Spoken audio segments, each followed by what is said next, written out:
abençoe. Bom dia, graça e paz. Você está bem? Pergunta aí para 2 ou 3 pessoas: está tudo bem com você? Tudo bem? Glória a Deus. Amém. Aleluia. Que bom que estamos bem. Glória a Deus. Queridos, abra sua Bíblia, por favor. Se você não tiver Bíblia, quiser acompanhar aí na tela, nós vamos ler Eclesiastes, capítulo de número 7, verso 10. Essa versão aí está na Bíblia, a Mensagem. E eu gosto muito desse texto nesta versão. Você pode acompanhar no telão, ou pode acompanhar na sua Bíblia. Vamos ler. Não viva saudoso dos bons e velhos tempos. Isso não é sábio. Vamos ler todos juntos aqui? Para ficar bonitinho, bem forte. Não viva saudoso dos bons e velhos tempos. Isso não é sábio. Amém? Pode sentar. Glória a Deus. Quero meditar com você nessa manhã com o tema: o ontem já passou, o amanhã não me pertence, mas o hoje eu posso definir. Vamos ler juntos? Coloca aí, por favor, o tema de novo. Vamos lá. O ontem já passou, o amanhã não me pertence, mas o hoje eu posso definir. Glória a Deus. Queridos, é triste, lamentável, quando a gente percebe que existem cadeias, prisões, que não estão trancadas, que não estão de correntes, que não estão de cadeado, que não é um lugar fechado, mas muitas pessoas, mesmo estando no Evangelho, estão cativas e presas nesses lugares.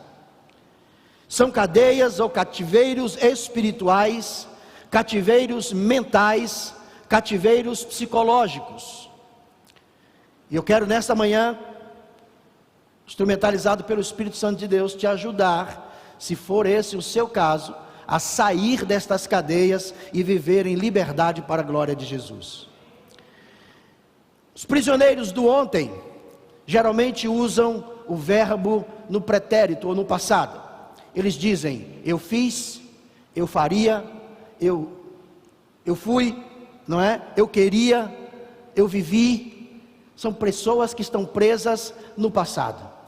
Tudo que fizeram, seja de bom ou de ruim, está no passado, e eles estão presos nesses lugares.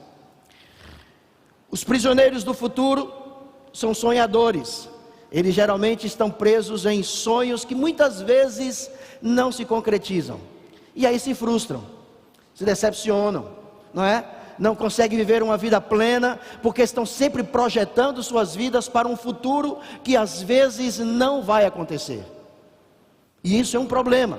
E aí, bom, se eu estou preso no passado, ou se eu estou preso num futuro imaginário, eu deixo de viver a coisa mais importante, que é o presente, que é o hoje, que é o agora. Esses prisioneiros do futuro ou do passado, eles não conseguem ter uma vida plena, porque vivem presos em áreas ou em lugares que não levam a lugar algum. A gente vai ver nessa manhã que o passado serve para algumas coisas, o futuro também serve para outras coisas, mas o importante é viver o momento, o agora, o hoje. Eu domingo passado, na segunda-feira passada, dessa semana, que passou agora, eu fui ao funeral de um amigo da minha infância. Nós crescemos juntos na Assembleia de Deus, e ele era músico, tocava, e era um camarada, pastor Giovanni, que me assustava, porque ele tocava muito, e eu tocava quase nada. Então, quando a nossa banda tocava junto nos cultos, na sede, aquele cara me assustava. Ele, ao mesmo tempo que ele me inspirava, ele me assustava, porque ele tocava muito, 17, 18 anos, o cara era um monstro na guitarra. Morreu aos 53 anos. De infarto. O presbítero pregou a sua última mensagem no culto da quinta-feira, na igreja. E no culto da quinta-feira ele pregou a mensagem falando exatamente sobre o agora. E ele dizia para as pessoas: você talvez esteja desperdiçando a sua vida e você precisa viver o agora. Se Jesus lhe chamasse agora, como estaria a sua vida? No domingo de manhã, infartou em casa, está na glória, está com Jesus. Eu posso pregar minha última mensagem hoje aqui? Não sei, espero que não. No enterro daquele moço, eu fiz uma oração e disse: Senhor, não deixa que a minha esposa nos próximos 50 anos sinta a dor que essa viúva está sentindo. Não permita. E eu creio nas orações e creio que Deus responde, amém ou não? Não sei se você quer me ver mais 50 anos, mas eu quero viver. Mas se Jesus chamar a minha senha, daqui para frente, eu quero ter vivido o melhor momento da minha vida, cada dia que o Senhor me permitir viver. Amém? Então escute, o ontem é como um boneco de posto de gasolina. Lembra que eles ficam assim, ó? O ontem é isso. O ontem é aquele boneco inflável do posto de gasolina tentando chamar a nossa atenção. Só serve para isso, para chamar a atenção. Balança de um lado para o outro, mas o prisioneiro do ontem, quem está vivo, preso no ontem, sofre com lembranças amargas e acumula sentimentos, muitas vezes, que não constrói mais nada em suas vidas. Então, pastor, ontem não serve para mais nada? A gente vai ver nessa manhã que serve. O profeta Isaías, no capítulo 43, verso 18, ele diz: esqueçam o que aconteceu, não fiquem lembrando velhas histórias, fiquem atentos, não se distraiam. Não se distraiam. Ó, o boneco do posto de gasolina tentando chamar a nossa atenção para distrair a gente sempre para o ontem, quando o melhor de Deus é o agora, é o hoje. Não importa se a gente viveu coisas boas ou ruins ontem, o melhor de Deus é o agora. Amém? Diga para você mesmo: o melhor de Deus eu estou vivendo agora. Você não crê nisso, não? Crê ou não crê? Então, se você crê, fale como quem crê, vá. O melhor de Deus eu estou vivendo agora. Pode ter coisa melhor no futuro? Pode. Então eu viverei. Mas o melhor que eu tenho vivido é agora. Se vivi ontem bem, glória a Deus, mas o melhor de Deus é o agora. Bom, então para que serve o ontem, pastor? Pelo menos para 3 propósitos. Quero trazer rapidamente para você nessa manhã. Primeiro propósito: o ontem serve para promover recompensas. Olha o texto que nós vamos ler. 2 Reis, capítulo 8, verso 5. Diz assim: o rei conversava com Geazi, ajudante do homem de Deus, e pediu: conte-me alguns casos dos milagres de Eliseu. Justamente quando ele contava ao rei a história do menino morto que foi ressuscitado, a mãe do menino apareceu pedindo sua terra e sua casa. Geazi disse: ó rei, meu senhor, esta é a mulher, e este é o filho dela que Eliseu ressuscitou. O rei quis saber a história toda e ela contou. E o rei designou um oficial para acompanhá-la e disse: devolva tudo que pertencia a ela e todo o lucro da terra dela durante o tempo em que esteve ausente. O que é que o ontem dessa mulher fez com ela? Recompensou. A história de vida dessa mulher fez toda a diferença nesse momento. Parece que não, mas as pessoas falam sobre nós a todo tempo. Coisas que nós fizemos. Tem coisas que você fez, tem benefícios que você fez, tem momentos que você estendeu a mão, ajudou, abraçou alguém e tal, e que você nem lembra mais, mas a pessoa lembra, ou alguém lembra, e vai falar a seu respeito, vai falar sobre isso a alguém. E você está vendo ali fulano, no momento que eu mais precisei, foi ele quem estendeu a mão para mim, foi ela quem estendeu a mão para mim. E quando você precisar, mesmo que você não saiba, é esta história que vai abrir portas para você. Está entendendo isso ou não? No caso dessa mulher, ela teve que sair do país. Eliseu aconselhou que ela saísse do país, porque viria uma grande fome no país. Ela saiu, deixou as terras para trás. Depois que a fome passou, ela volta. Mas quando ela volta e vai para o palácio pedir ao rei as suas terras de volta, é exatamente no momento em que Geazi está contando a história dela. Está contando a história dela. E o rei então diz: é você? Então me conte você mesmo a sua história. E quando ela conta a história, o rei diz assim: então você é digna de receber de volta tudo que você deixou para trás.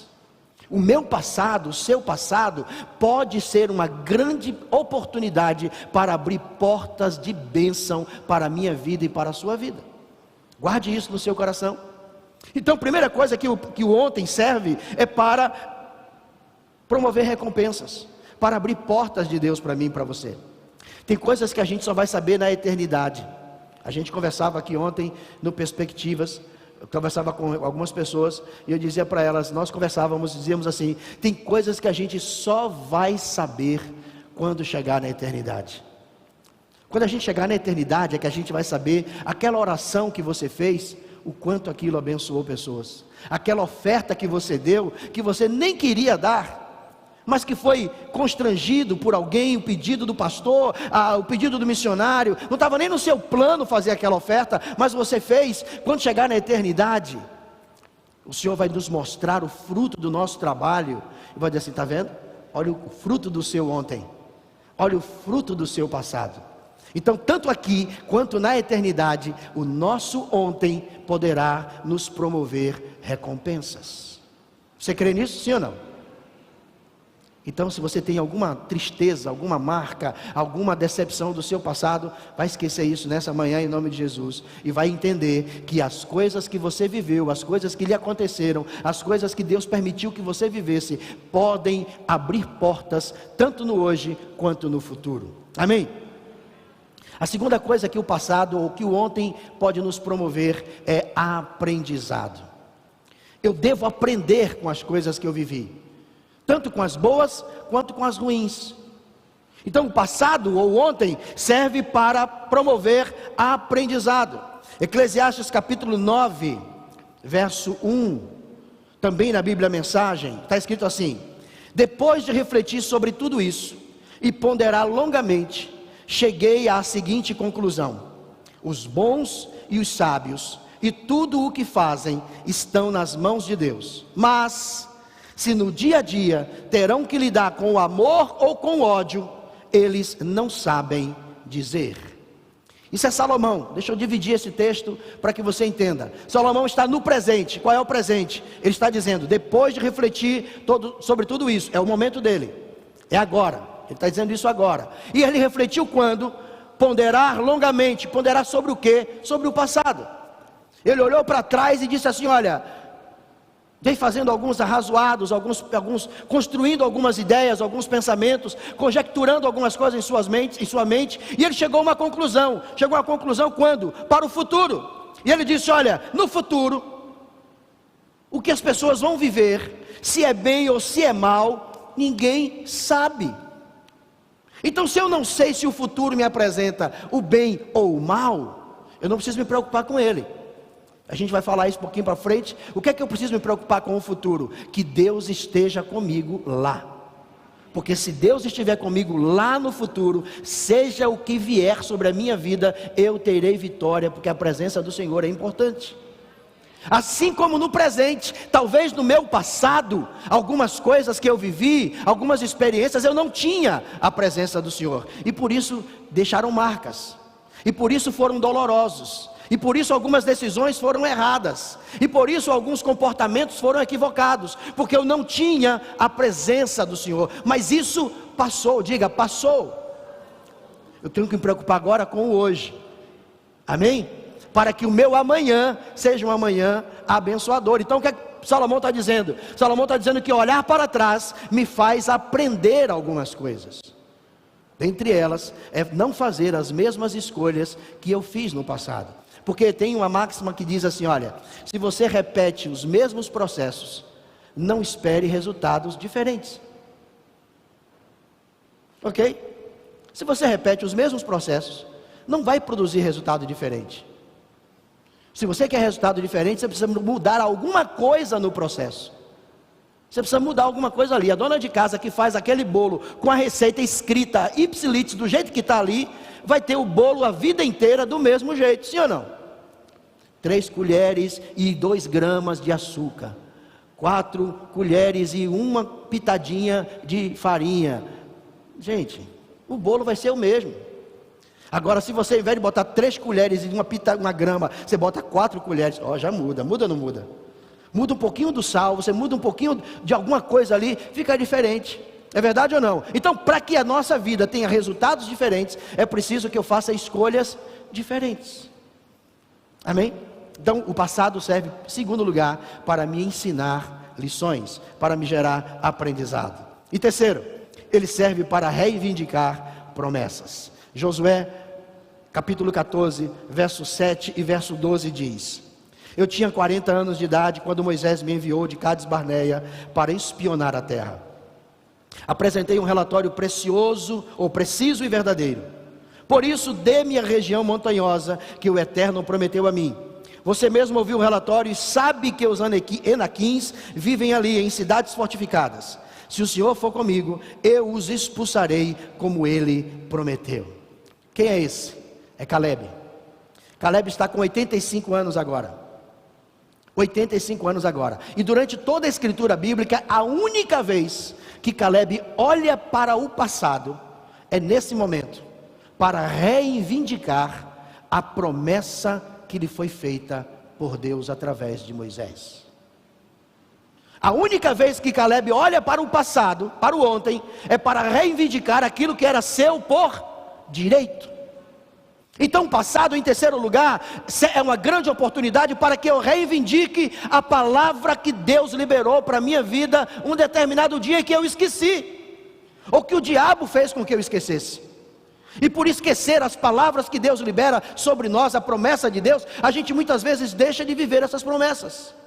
Obviamente que Josué não esqueceria de dividir a terra e entregar a porção para Caleb. Provavelmente não esqueceria, mas Caleb não sabe. Josué tem muita coisa na cabeça, já tem 80 e tantos anos também, igual a ele. Então é o grande líder da nação. Então o que é que ele faz? Agora o povo está estabelecido, chegou a minha hora de reivindicar a minha bênção, chegou a hora de reivindicar o meu momento, chegou a hora de reivindicar aquilo que é meu. Então, quando você olhar para o seu passado, deixa eu te dar um conselho nessa manhã, em nome de Jesus. Ao invés de olhar para ele com tristeza, com dor, com sentimento, com revolta, olhe e tente trazer à lembrança aquilo que te pode dar esperança. É esse o mandamento bíblico. Tente trazer à lembrança aquilo que te pode dar esperança. E o que é que pode te dar esperança para o hoje ou para o amanhã? É toda a palavra que Deus liberou para a sua vida. Tanto as que estão aqui na Escritura Sagrada, quanto toda a palavra direta de Deus, toda a promessa que Deus fez para você. Então não é pecado você reivindicar todas elas. O Senhor lembra? De vez em quando eu lembro o Senhor algumas. Tem uma que o Senhor me fez quando eu tinha 7 anos. 7 anos, lá na Assembleia de Deus, Pau da Lima, culto de criança. Todas as crianças ali. O Espírito Santo veio de uma forma tão poderosa que o culto começou às 7 da manhã, terminou 4 da tarde. 4 da tarde, ninguém segurava aquelas crianças, ninguém segurava aqueles meninos. Era unção, era poder, era batismo com o Espírito Santo, língua estranha, profecia, arrebatamento. Eu nunca mais vi arrebatamento na minha vida como eu vivi naquele tempo. Crianças que eram arrebatadas, pastor Giovanni, jogadas no chão, e elas perdiam os sentidos, e quando voltavam, traziam revelações e coisas tremendas que Deus revelava a elas. E naquele dia o Senhor me fez uma promessa. Eu tenho 53 anos. Fiz agora dia 17. 53 anos. E de vez em quando eu dou uma lembradinha, bato na porta do Senhor e digo: Senhor, o Senhor está lembrado? Que o Senhor, eu sei que o Senhor não esqueceu, mas eu ainda não vivi aquilo que o Senhor disse que eu viveria quando eu tinha 7 anos de idade. De vez em quando faça isso. Bata na porta do Senhor, diga: Senhor, com licença, posso entrar? Majestade. Pode, filho, você é filho, e filho tem liberdade, amém? E quando você entrar, você diz: eu vim aqui só para lembrar o Senhor. Lembra aquela conversa que o Senhor teve comigo um dia? Lembra aquela promessa que o Senhor me fez? Lembra aquela palavra que o Senhor liberou para a minha vida? Eu estou reivindicando, eu estou pedindo de volta. Eu quero que o Senhor cumpra na minha vida as tuas promessas. Amém ou não? Amém ou não amém?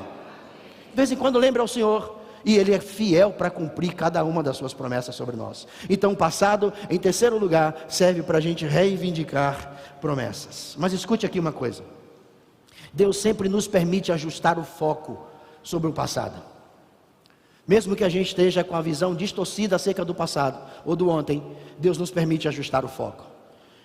Ananias, no capítulo 9 de Atos, esse texto não vai aparecer aí. Atos capítulo 9, do verso 11 ao verso 19, é a história de Saulo, quando ele tem um encontro com Jesus no caminho de Damasco, e ele cai por terra, e as pessoas dizem que ele caiu do cavalo. A Bíblia não diz que ele caiu do cavalo, a Bíblia apenas diz que ele caiu, ok? Então, Saulo fica cego e vai para a cidade, e ali começa a orar e jejuar, e por 3 dias ele não come, não bebe nada e fica em oração. E Deus então chama o profeta Ananias e diz: Ananias, Ananias, vai à cidade, à rua direita, e procura por um homem chamado Saulo. Ele está orando, você vai impor as mãos sobre ele e vai derramar o Espírito Santo sobre ele, porque eu tenho uma conversa, um tratado com Saulo. O que é que Ananias faz? Ananias reivindica o ontem de Saulo. Ele reivindica o ontem. Ele diz: Senhor, o senhor só pode estar de brincadeira. Saulo é assassino, matou Estevão, matou muitos dos nossos irmãos, chegou aqui cheio de arrogância, cheio de autoridade, para nos prender e nos matar. O Senhor manda para orar por esse homem. Aí Deus diz assim: Ananias, na Bíblia a mensagem, esse texto está assim, ó: chega de conversa, faça o que eu estou mandando, porque Saulo é muito importante e precioso para mim. E aí no mesmo momento Ananias ajusta o foco. Ele muda a perspectiva, ele ouve Deus e ele muda a perspectiva. Ele diz: se Deus escolheu, quem sou eu para condenar? Se Deus abençoou, quem sou eu para não abençoar? Se Deus quer usar, quem sou eu para dizer não? Então ajuste o seu foco, muitas vezes, diante da palavra do Senhor. Às vezes você olha para alguém, você olha para uma situação, às vezes para você mesmo, e diz assim: eu não sou digno, eu não sou justo, não é justo Deus me usar. Eu já fiz, eu já aconteci, eu já vivi, eu já realizei, eu já passei por isso, por aquilo. Mas se Deus escolheu para usar você, para abençoar você, e para através de você abençoar outras pessoas, seja grato e ajuste o seu foco. Ajuste o seu foco. Ananias disse: Saulo não. Deus disse: Saulo sim. Ananias disse: se o Senhor diz sim, Saulo sim. E sabe qual? A primeira, acho que a gente já ouve uma vez falar de Ananias na Bíblia, que é esse texto aqui. Não me lembro de outro momento. Mas Ananias entrou para a história como um homem que orou e impôs as mãos para que o Espírito Santo viesse sobre o maior evangelista que o mundo já conheceu. Amém? Você não tem ideia de como Deus quer te usar. Pode ser apenas uma única vez, para fazer uma grande obra para a glória do nome dEle. Permita-se ser usado para a glória de Jesus. Amém? Ajuste o seu foco. Não julgue. Não condene quem Deus não condena. Não despreze quem Deus não despreza. Não abomine quem Deus não abomina. Pastor Giovanni pregou aqui outro dia falando sobre amor. Se Deus decidiu amar, quem sou eu para não amar? E se Ele me manda amar como a mim mesmo, quem sou eu para não amar a mim mesmo? Porque Deus me ama. Então ajuste o seu foco. Aprenda nessa manhã que viver preso a situações ou a episódios ou a circunstâncias no passado vai impedir que Deus use a sua vida ou use a vida de alguém. Amém ou não? Ele não, ela não, é discurso do ímpio. O seu discurso tem que ser: se Deus disse que é ela, se Deus disse que é ele, eu abençoo e abençoo para a glória de Jesus. Amém ou não? Então, para isso serve o ontem. Mas o amanhã, pastor, serve para quê? Serve para alguma coisa? Serve sim. Quero te dar 2 propósitos para o qual serve o amanhã. O primeiro deles é produzir esperança. A gente viu que o ontem serve para promover recompensas, gerar aprendizados e reivindicar promessas. O amanhã, ele serve para produzir esperanças. Isaías nos diz, no capítulo 41, verso 10: não entre em pânico, estou com você. Você não precisa ter medo, porque sou seu Deus. Vou dar forças a você, eu o ajudarei, você encontrará firmeza em mim, vou segurá-lo pela mão. Deus está falando de que momento? Ele está falando do presente, mas também do futuro. Você não precisa ter medo. Ao olhar para o amanhã, lembra que eu disse que o que eu preciso no amanhã é que Deus esteja lá? E Ele prometeu que estaria, amém ou não? Você crê nessa palavra? Ele está dizendo: não tenha medo. Não tenha medo, não entre em pânico, eu estou com você. Você não precisa ter medo, porque eu sou seu Deus, eu vou dar forças a você, eu o ajudarei, você encontrará firmeza em mim, eu vou segurá-lo pela mão. Quando você estiver diante de algo que é grande demais para você, lembre que Deus prometeu que estaria com você. Então o seu amanhã está seguro, o seu amanhã está garantido, o seu amanhã é de bênção, porque o Senhor estará lá com você, amém ou não? Aí você pergunta: pastor, como assim? Eu vou lhe explicar daqui a pouco. Paulo diz em Romanos 8, verso 18, ele diz: não penso que seja possível ter uma compreensão entre os tempos difíceis de hoje e os bons tempos que virão. Eu queria ler com você essa primeira parte do texto bem alto aí, você pode ler comigo? Vamos lá? Não penso que seja possível fazer uma só comparação entre os tempos difíceis de hoje e os tempos bons que virão.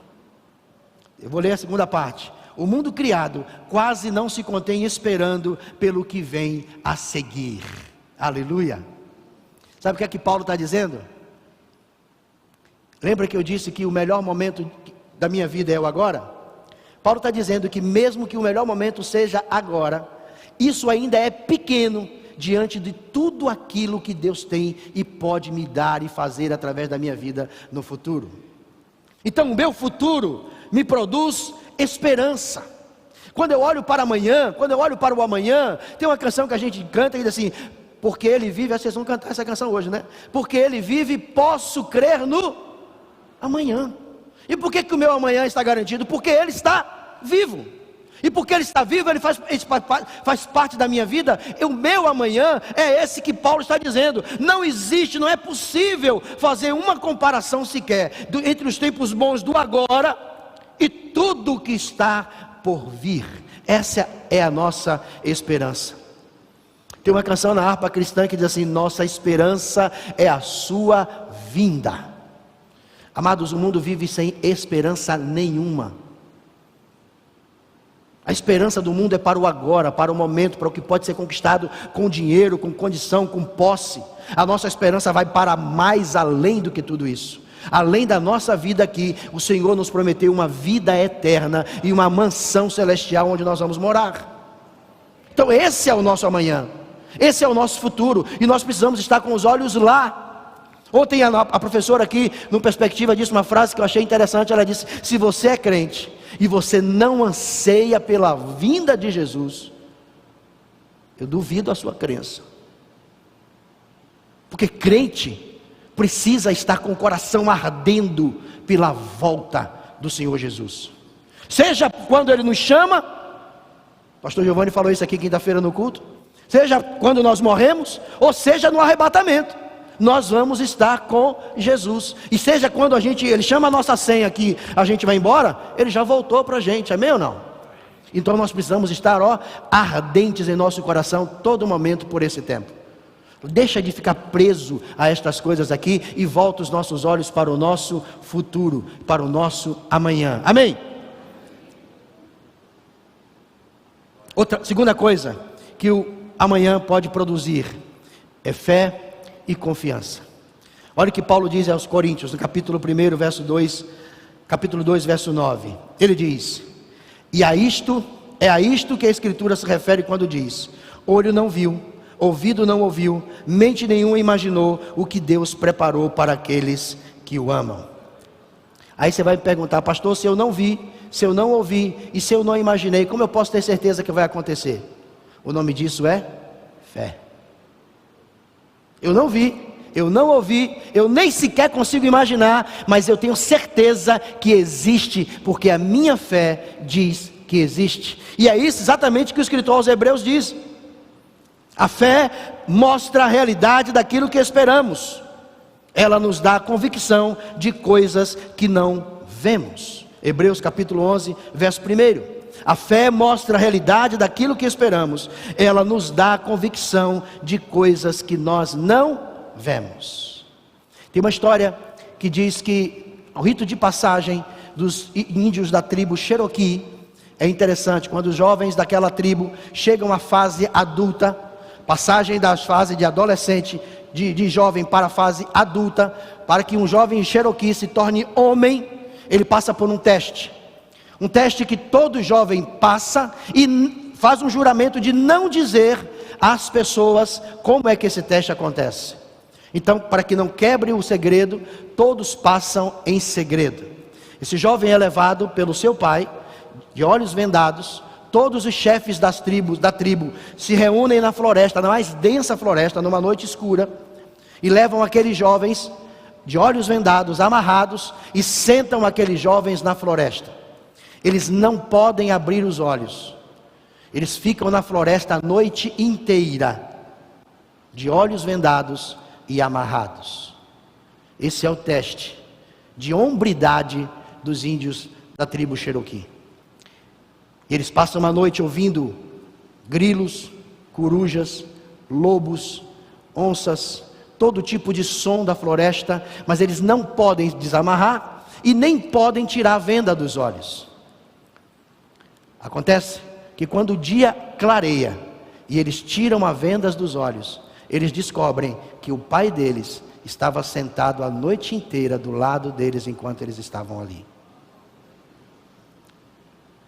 Tem momentos na nossa vida que nós estamos como esses índios da tribo Cherokee, de olhos vendados, numa noite escura, num lugar deserto, ouvindo apenas os chacais e os demônios que cercam a nossa mente, mas a nossa fé nos diz que o nosso Pai está conosco, porque Ele prometeu que estaria. Amém? Ele disse, aleluia, Ele disse: eis que estou convosco todos os dias até a consumação dos séculos. Isso é fé. Eu não vi, eu não ouvi, não imaginei, mas eu sei que foi assim. E se alguém perguntar como é que foi, você diz: não sei, só sei que foi assim. Fé. E só crente tem fé. Sim ou não? Só crente tem fé. Fé desse nível só crente tem. Bom, eu falei sobre o ontem, falei sobre o amanhã, mas e o hoje? Tem uma palavra sobre o hoje? Tem. No hoje, eu determino o quanto Deus vai agir na minha vida. Eu disse que ontem eu não domino, já passou. Não tenho mais controle sobre ele. O amanhã não está acessível, mas o hoje eu determino o quanto Deus vai agir na minha vida. Vamos ver isso na palavra do Senhor. Presta atenção na coisa que eu vou te dizer. Deus não muda pensamentos. Ele não faz jogo de adivinhação. Com Deus as coisas não funcionam como feitiçaria, nem como bruxaria. A palavra de Deus não é um passe de mágica. Tem crente que tem a palavra de Deus como mágica, como uma varinha de condão. Acha que por deixar a Bíblia aberta no Salmo 91, está protegido dos demônios, está protegido de todo mal. Não é? Pensa que por pegar um versículo na caixinha de promessa, já leu a Bíblia. Não funciona desse jeito. Isso aqui não é feitiçaria. Isso aqui não é bruxaria. Isso aqui não é mágica. Isso aqui é vida. Vida. Para que tudo isso aqui se cumpra na minha vida, é preciso que eu viva cada uma dessas palavras. Então, quanto Deus vai agir na minha vida, sou eu quem determino, e determino isso hoje. Para que o meu hoje seja melhor do que o de ontem, e o meu amanhã seja melhor do que o hoje. Então sou eu quem determino o quanto Deus vai agir na minha vida. Jeremias capítulo 1, verso 12. A gente tem uma história em que Deus pergunta para Jeremias: o que é que ele está vendo? Ele diz: eu estou vendo uma amendoeira. O Senhor disse: você vê bem. Você vê bem. O texto vai dizer assim: você viu bem, disse o Senhor. Isso significa que eu estou vigiando e certamente realizarei todos os meus planos. Ao dizer que via uma amendoeira e Deus disse: veja, você vê bem, isso significa que eu estou vigiando, é porque a amendoeira é uma árvore que anuncia a chegada da primavera. Ela floresce antes de todas as árvores. E ao florescer antes de todas as árvores, ela anuncia que a primavera está chegando. Então é um sinal de que a primavera vai chegar. Então, ao ver uma amendoeira, e Deus disse: você vê bem, eu vigio a minha palavra, Ele está dizendo: assim como a amendoeira anuncia a chegada da primavera, eu quero que você tenha certeza de que tudo que eu disse, eu vou cumprir. Amém? Do mesmo jeito que você tem certeza que a primavera vai chegar, porque a amendoeira floresceu, você tem certeza de que tudo que eu disse, eu vou cumprir. Porque eu vigio, eu velo. A amendoeira é chamada de vigilante. Uma árvore chamada de vigilante. Porque ela tem esse papel de anunciar. Então, como que ela ficasse atenta à chegada da estação e desce o sinal, desce o alerta. Ela é chamada de vigilante. É por isso que o Senhor diz: eu vigio a minha palavra para cumprir. Amados, Deus tem compromisso com tudo aquilo que Ele disse. Você pode crer nisso? Deus tem compromisso com cada palavra que Ele diz, tanto as que estão aqui, quanto aquelas que Ele tem dito a seu respeito. Deus tem compromisso. Se foi Deus quem disse, Ele vai cumprir cada uma delas. Agora, as coisas com Deus, como eu disse, não são mágicas. Elas não são feitiçarias, elas não são por osmose, não entram pela pele, é preciso vida. E aí o escritor aos Hebreus, no capítulo 10, verso 23, ele vai dizer: apeguemo-nos firmemente sem vacilar. A quê? A quê, meu querido autor do livro dos Hebreus? Sem vacilar, à esperança que professamos, porque Deus é fiel para cumprir as suas promessas. Então eu tenho essa garantia, eu tenho essa certeza. Deus falou, Deus vai cumprir. Diga comigo: Deus falou, Deus vai cumprir. Agora, repito, Ele só está obrigado a cumprir mediante alguns requisitos, alguns critérios, algumas atitudes que é nossa, ou que são nossas. Deus é fiel para cumprir sua palavra, sim ou não? É. Agora Ele cumpre todas elas? Só depende de nós. Para que se cumpra cada uma dessas promessas, só depende de nós. E a gente vê isso na Bíblia inteira. Eu conversava com a Eliana essa noite sobre um assunto, e eu dizia a ela exatamente sobre isso. A Bíblia inteira, Deus vai nos mostrar que tudo está condicionado a uma resposta do homem. Jesus veio aqui, Ele poderia ter curado todos os cegos, Ele poderia ter curado todos os aleijados, Ele poderia ter ressuscitado todos os mortos, Ele poderia ter salvado todas as pessoas. Ao levantar os braços na cruz, todo homem estaria salvo imediatamente. Mas Ele disse: se alguém quiser, venha a mim e beba. Se alguém quiser, tome de graça da árvore, da água da vida. Se alguém quiser me seguir, tome a sua cruz e me siga. Ou seja, está aí, está liberado, é para todo mundo. Agora é preciso que haja uma resposta da nossa parte, para que aquilo que Deus disse se cumpra na minha e na sua vida. Estou entendendo isso, sim ou não? E eu faço isso quando? Hoje, no presente, agora. Salomão recebeu uma palavra de Deus, está lá em 1 Reis capítulo 11, verso 38. Isso é Deus conversando com Salomão, ó. Se der ouvidos ao que digo, segui meus caminhos, e fizer o que me agrada, e se obedecer a meus estatutos e mandamentos, como fez meu servo Davi, sempre estarei com você. Deus podia ter dito a Salomão só essa última parte do verso, podia ou não podia? Salomão, ó, como você é filho de Davi, meu brother, meu chegado, meu passa, né?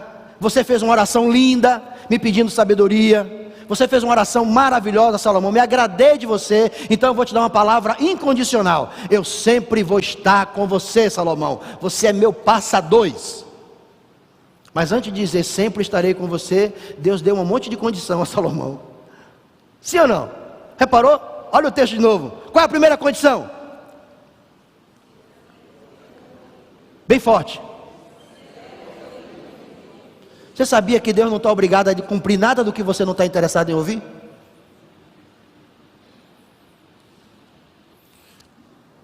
Quem é pai e mãe aqui? Você diz a seu filho uma coisa e ele não obedece, você é obrigado a fazer por ele? Não. Não. Meu filho Abner é baterista aqui, vocês conhecem. Ele tinha meses. A irmã dele mais velha, 3 anos, ali sentada comigo no chão, e ele engateando. Pequenininho, molinho, andando, nem andava ainda. E toda hora ele ia com o dedo na tomada. E eu dizia, Abner, não. Jamília eu dizia, fazia assim, ela obedecia. Ele gritava, esperneava e ele não estava nem aí. Eu dizia, não. Ele ia com o dedo na tomada, eu, não. Na terceira vez eu dei um tapa na mão dele e tirei ele da tomada. E botei ele sentado. Na quarta vez ele foi meter o dedo na tomada e eu deixei. Na hora que ele encostou o dedo na tomada, chorou, a mãe quase me matou, mas está vivo.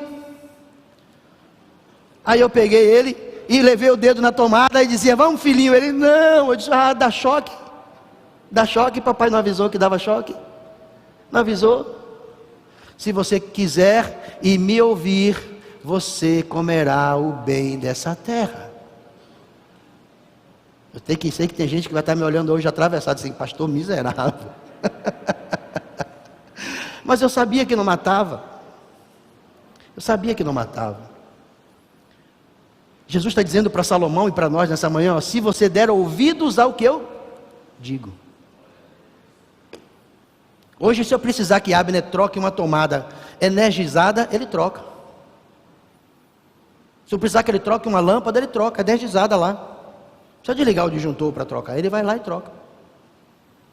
Porque aprendeu a lidar com a eletricidade na pior forma possível, mas aprendeu. Por que precisou tomar um choque? Porque não ouviu as 3 advertências de papai. Deus às vezes está dizendo a gente, não é por aí, a decisão não é essa, não faça isso, não ande desse jeito, não tome esse caminho, não quero, não é isso, e a gente aí depois diz, Senhor, o diabo se levantou contra mim, aí o diabo diz assim, eu? Não me meta nesse balai de gato não, filho, isso é decisão sua, o Eterno lhe avisou, não avisou? Você ouviu? Não ouviu, então aguente as consequências, não fui eu não. Eu acho que o diabo algumas vezes chega diante de Deus e diz assim, Senhor, o senhor está vendo, não fui eu não. Isso aí não foi eu que fiz não, isso aí foi ela, foi ele, foi a decisão dele, foi a decisão dela, foi a desobediência do Senhor. O Senhor disse o que deveria ter feito, ele fez? Não fez, então agora bota a culpa em eu. Não é? Que ele não, esse eu aqui é de propósito, viu gente? Bota a culpa em mim? Não. Decisão pessoal. Vamos lá para o texto.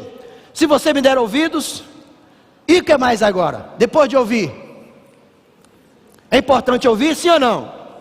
Você está aqui nessa manhã ouvindo, amém ou não? Você está em casa ouvindo, amém ou não? Mas qual é o próximo passo? Seguir os meus caminhos.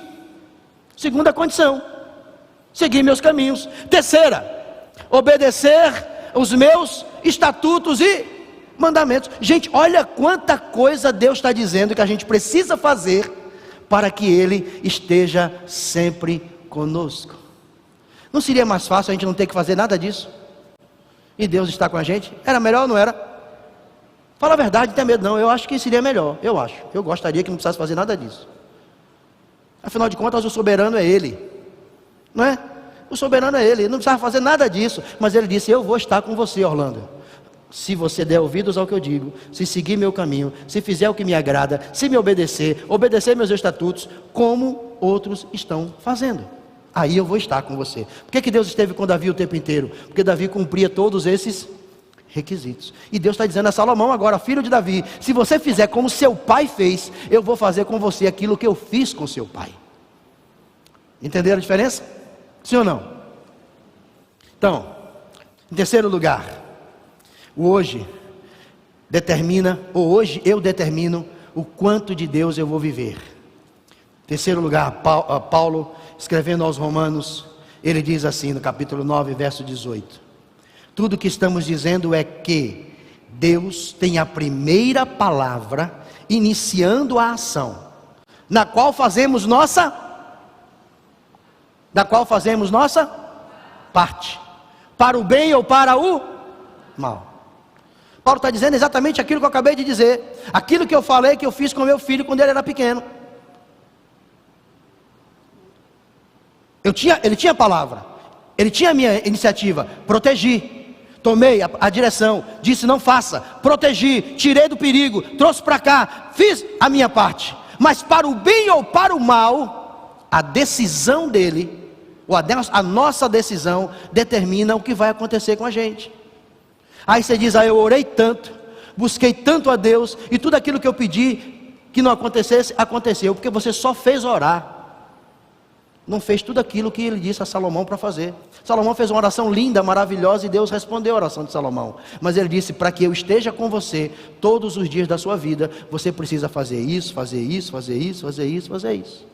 Se não fizer, nada feito, não tem acordo. Entenderam isso nessa manhã, sim ou não? Então diga para quem está perto de você, não é feitiçaria, é vida. Não é feitiçaria, não é bruxaria, não é mágica. Não tem aqui um poder mágico. Aqui tem um poder que funciona pela resposta que nós oferecemos a esse poder. Para que a promessa se cumpra em minha vida, em sua vida, é necessário que façamos a nossa parte. A do Senhor, Ele garantiu e faz. Amém ou não? Para encerrar a nossa mensagem nessa manhã, deixa eu te contar uma história.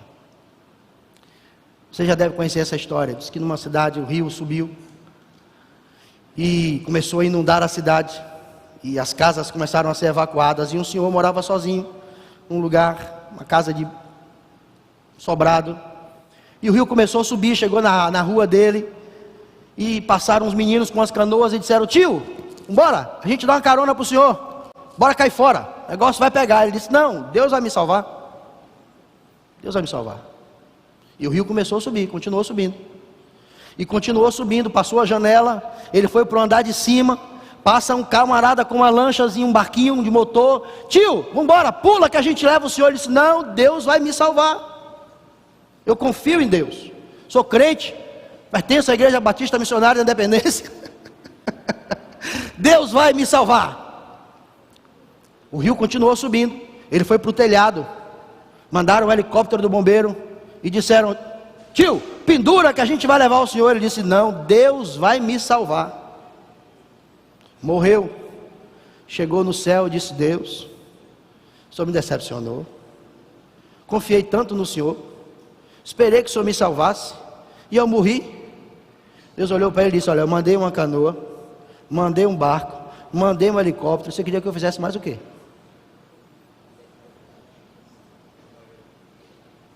Mandei uma canoa, mandei um barco, mandei um helicóptero, e você queria que eu fizesse mais o quê? Entenderam isso? Deus está falando com a gente não ouve, a gente mete o pau no ouvido, a gente reclama, a gente diz que não é bem assim, eu não concordo com isso, eu não acho que é desse jeito. Aí Deus já não concorda, problema é seu. Você não concorda? É. Quando o negócio aperta, aí você diz, Senhor, ele diz assim, quem é tu? Quem é você mesmo, hein? Quem é você na fila do pão? Não sei quem é você. Você não me ouve, você não me escuta, você não me obedece. Eu falo as coisas, você não leva a sério. Entenderam, gente? Sim ou não? Fique de pé no seu lugar nessa manhã, em nome de Jesus.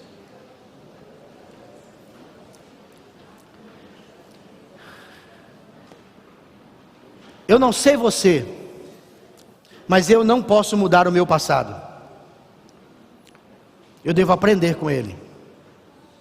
Guarde isso no seu coração. Eu não posso mudar as coisas erradas que eu fiz. Nem posso viver nas coisas boas que me aconteceram. Eu não posso.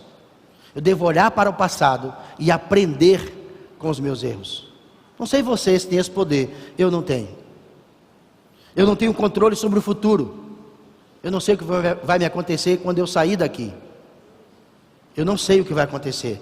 Mas eu sei que eu tenho promessas de Deus que ainda não se cumpriram na minha vida. Isso eu sei. Tudo que eu tenho é o hoje, é o agora.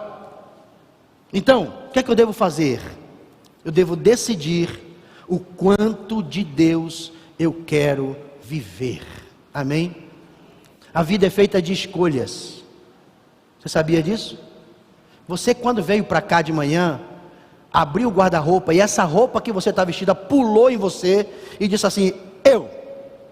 Foi assim? Quem? Não? Ela estava lá dizendo: vista eu, você nunca mais me vestiu. Foi assim? A roupa que você está vestido é fruto de uma escolha. O penteado que você está usando é fruto de uma escolha. Ninguém lhe obrigou. O sapato que você está usando é fruto de uma escolha. De tantos que você tem, escolheu esse. A vida é feita de escolhas. O Senhor diz a palavra em vários lugares: eis que ponho diante de vocês a bênção, a maldição. E Ele ainda dá um conselho: escolham a vida. Pega a visão, escolham a vida. Escolham a vida. Mauro era um homem que escolheu viver uma vida alegre. Pensa num cara que todo mundo queria viver do lado dele. Mauro, um cara bom de conversa. Ele só via a vida pelo lado bom. E as pessoas perguntavam a ele: Mauro, por que você é tão bem-humorado assim? Você não tem problema? Ele disse: um monte. Mas quando eu acordo de manhã, todos os dias eu escolho viver bem-humorado. Humorado. Eu escolho viver de bom humor. Não deixo nada atrapalhar o meu dia. Quando alguém vem encher minha paciência, eu escolho: eu vou ficar de bom humor. E tento tirar da vida o melhor que ela pode me oferecer todos os dias. Aí a pessoa diz assim: Mauro, isso é difícil. Ele disse: não, isso é fácil. É só escolher. E ele escolheu viver assim. Um dia Mauro foi assaltado. E ele era um cara tão bem-humorado e tão bem decidido para viver uma vida boa. Ele tomou 3 tiros.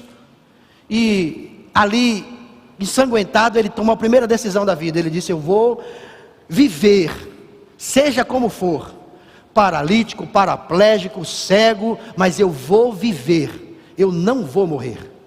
E isso ajudou os médicos a cuidarem de Mauro, porque ele estava determinado a viver. Ensanguentado na cama, os médicos perguntaram para ele: Mauro, o senhor é alérgico a alguma coisa? Ele disse: sou alérgico à bala. Sou alérgico à bala. Qual é a escolha que você faz nessa manhã? Viver para a glória de Deus? Viver as promessas de Deus? Ou viver preso nas coisas que não deram certo? Como eu queria ter sido um médico, mas não deu. A única coisa que eu consigo ser é um pedreiro. Seja o melhor pedreiro que você possa ser. Porque tem tanto pedreiro meia boca, meia colher, que só o sangue de Jesus. Eu fui construir uma casa, botei 3 pedreiros, todos 3 crentes, 2 deles pastores, e todos 3 eu demiti. O terceiro era minha ovelha. 2 eram pastores, e o primeiro, que foi o primeiro pedreiro, era minha ovelha. Demiti todos 3. Porque eram péssimos pedreiros. Horríveis. Horríveis. Então não é porque você é crente que você... Entende o que eu estou dizendo para você? Sim ou não? Se você queria ser médico, e tudo que você é dona de casa, ou zelador, seja o melhor que você puder. Faça da sua vida o melhor que ela puder fazer, o que ela puder ser, porque isso exalta e glorifica o nome de Jesus. Tome decisões que exaltem a Deus e faça com que a sua vida valha a pena. Não o que não deu certo, mas tudo que Deus está te dando a oportunidade nesta manhã de viver e de ser para a glória do nome dEle. Feche os seus olhos aí no seu lugar. Se você nessa manhã está aqui e não é cristão, não entregou sua vida para Jesus e gostaria de viver uma vida abundante, depois de ouvir essa palavra você disse: olha, eu não quero mais viver preso no passado, eu não quero mais ficar correntado às coisas que não deram certo, eu quero que a minha vida seja uma vida que exalte o nome de Jesus. Faça essa oração comigo enquanto eu oro. Você que quer entregar a sua vida para Jesus, aqui ou em casa, aí pela internet, ore comigo e diga: Deus, eu decido entregar a minha vida nas tuas mãos. Eu decido que a partir de hoje, eu não quero mais que o meu passado me assombre, que as coisas erradas me assustem, que as coisas que não deram certo me neutralizem e não deixem que eu avance. Eu quero viver uma vida que te agrada. Recebe a minha vida para a glória de Jesus. Amém? Amém? Tem alguém aqui nessa manhã que quer mudar de vida? Que disse assim: olha, eu ouvi a palavra, eu quero uma oração também, pastor. Eu quero que o Senhor me ajude a me desvencilhar das correntes do passado. Se quiser aí mesmo, levante a sua mão onde você está. Precisa vir à frente, eu quero orar, fazer uma oração por você aí mesmo onde você está. Pai, em nome de Jesus Cristo, nesta manhã nós te damos graças pela palavra que o Senhor trouxe ao nosso coração. Por cada pessoa que aqui ou em casa ouviu esta mensagem e pode ter a certeza de que aquilo que o Senhor tem para elas é muito melhor do que o que elas já têm vivido e é muito melhor do que o que elas têm experimentado. Basta tão somente, Senhor, que haja uma resposta da nossa parte para obedecer o Senhor, para seguir os teus mandamentos, para ouvir aquilo que o Senhor tem a nos ensinar, em nome de Jesus e para a glória de Jesus. Amém, amém. Dê um aplauso a Jesus nessa manhã. Que Deus te abençoe.